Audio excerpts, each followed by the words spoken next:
Welcome to Poker Market, making poker more efficient.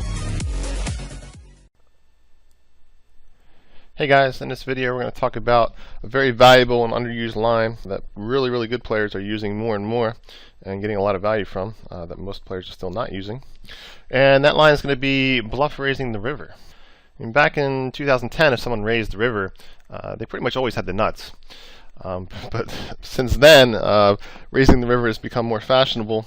It's become a wider used play. It's still very underused in my opinion, and that's what we're going to talk about very deeply in this video. So if you've seen Advanced Tactics Part 1, we did have one video where I gave you an introduction for one good spot to bluff shove the river. If you remember the hand I showed, this hand here that I'm about to show you is going to be very similar. That hand is basically a player checks back turn because he's pot controlling, and then a river card comes that can absolutely not really help him. It's very unlikely to help him in any way, and then he bets, and then given that information, we determine he can absolutely not call a shove, so we shove and he folds. So this player here, this hand here, it's actually going to be heads up. It's actually going to be mid stacked. For some reason we have an awkward stack, but none of that really matters with the theory of the hand. It's absolutely going to apply to 100 big blind poker, what I'm about to show you. We're playing against a reg here. I'm not really sure what happened. Maybe the table is breaking. Maybe we're trying to start a table. I'm not entirely sure.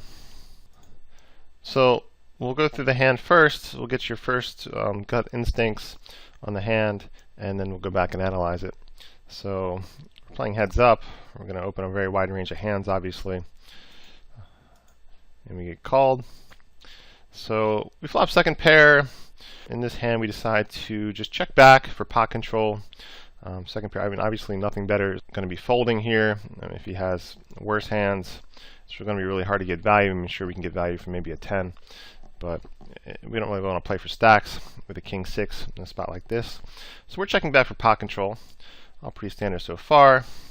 3 of spades comes on the